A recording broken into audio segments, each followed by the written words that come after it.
Par exemple, dans les conseils d'administration, il n'y a pas de femmes. Il y a 4% de sociétés dans lesquelles vous avez une femme, jamais deux, une.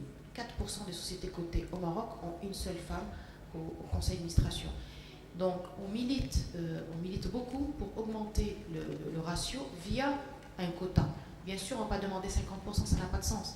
Mais on peut commencer de manière graduelle. Pourquoi? Parce qu'il faut préparer. Il faut avoir la formation adéquate pour. Il y a une responsabilité de tous les patrons. Aujourd'hui, la boîte que je dirige, nous sommes 850, j'ai 51% de femmes. Et les 51% de femmes, je les ai à tous les niveaux.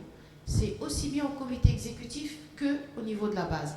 Donc, deuxième action, c'est chaque entrepreneur qui prenne les choses en main. Et vous savez que quand on est labellisé RSE, c'est un indicateur important pour avoir le label, le nombre de femmes que nous avons dans la société. Donc, il y a beaucoup de choses qui se font.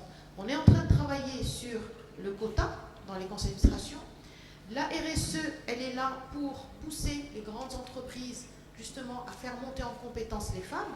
Et tout ce travail qui est fait là, c'est pas anodin. C'est de dire, on ouvre le champ des possibles, mais après, chacun est acteur de sa propre vie. Si vous avez envie d'être quelque part, vous allez y être. Il ne faut pas attendre qu'on vienne vous dire, je vous ai fait le quota, je vous ai fait la formation, je vous ai tout fait, alors maintenant venez mesdames. Ça ne va jamais se faire comme ça. In fine, c'est vous qui êtes acteur de votre propre vie. Et c'est vous qui allez dire où est-ce que j'ai envie d'être et comment je vais y arriver. On a un lauréat sur deux qui est une femme, globalement, à la sortie des grandes écoles, donc tout confondu, quel que soit le type d'école. Ensuite, sur ces 50%, seuls 35% de mémoire, 33-35% des femmes accèdent, on va dire, à des postes, soit de cadre, en tout cas, on va dire, à des postes de responsabilité. Et ensuite, et c'est là où ça devient intéressant, c'est qu'on perd la traçabilité de ces femmes. Sur ces 35%, donc vous voyez, on était à 50%, donc on passe à 35%, et ensuite, seuls 13% des femmes émergent au sein des entreprises. C'est-à-dire qu'on perd la traçabilité de ces femmes, pour toutes les raisons qu'on a évoquées. Elles tombent enceintes. D'abord, déjà, elles se marient. On pense qu'en se mariant, ça y est, on oublie la carrière. Aujourd'hui, c'est une problématique universelle. Comment faire émerger les talents féminins au sein d'un pays, au sein d'une entreprise. Aujourd'hui, c'est une priorité pour tout le monde. Donc, on a pris conscience effectivement qu'il y a une défaillance, qu'il y a des lacunes, qu'il y a un maillon faible. On est en train de le construire. Maintenant, très franchement, je pense que c'est effectivement, vous avez parlé du rôle de Tizi, donc je pense effectivement que c'est aux jeunes aujourd'hui, me semble-t-il que l'objectif c'était d'avoir des modèles inspirants, qu'il y ait un partage d'expériences, et ensuite je pense que c'est à Tizi, en tout cas le groupe fondateur et les différents membres, de réfléchir à partir de ce qui a été émis aujourd'hui et partagé, de construire et de faire des propositions. C'est pas parce que je suis président d'une entreprise que je suis forcément un leader. On est complètement d'accord. Maintenant, effectivement, ça, c'est le grand débat. C'est le leadership, est-il inné ou acquis?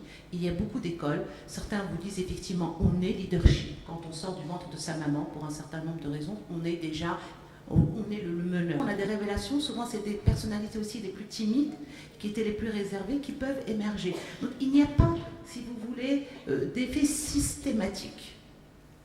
Et moi, ça m'intéresserait de savoir comment vous étiez, vous, enfant.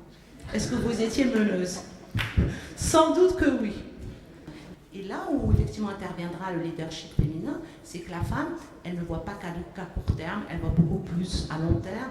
L'exemple de Madame Mamou, elle a été extrêmement modeste parce qu'il se passe de très très belles choses chez Wafa Saleh. Je dirais voilà l'exemple de gouvernance au féminin. Je vais me permettre juste 2 secondes parce que je sais qu'elle ne le fera pas. Madame Mamou organise toutes les 2 ou 3 semaines, et je parle sous ton contrôle, des séminaires sur la méritocratie, sur l'engagement, sur la RSE, pour l'ensemble de ses salariés sans aucune disparité. Elle va encourager les femmes. Vous avez autant, il y a plus de femmes, c'est très rare, je peux vous le dire, je suis consultante, il y a plus de femmes que d'hommes. Vous rentrez dans cette entreprise, et ben c'est la féminité, ça respire la féminité. Maintenant, est-ce que c'est moins bien, c'est pas plus... Non, c'est comme ça s'est fait naturellement en plus.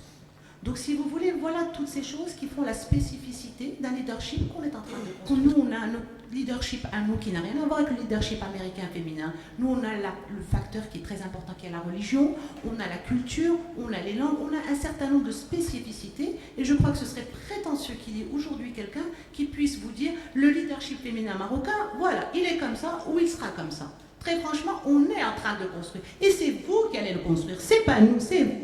C'est votre génération. Nous, on est en train de poser très modestement, en fait, la base, on est en train de poser, on va dire, nos expériences et autres, mais c'est vous qui allez l'édifier demain. Il est clair qu'on porte sur nos chromosomes des traits de caractère de leader, c'est clair, ça a été démontré. Par contre, pour être leader, c'est une combinaison gagnante entre ces traits de personnalité et le fait de réussir une carrière, c'est les deux. Donc il faut les deux.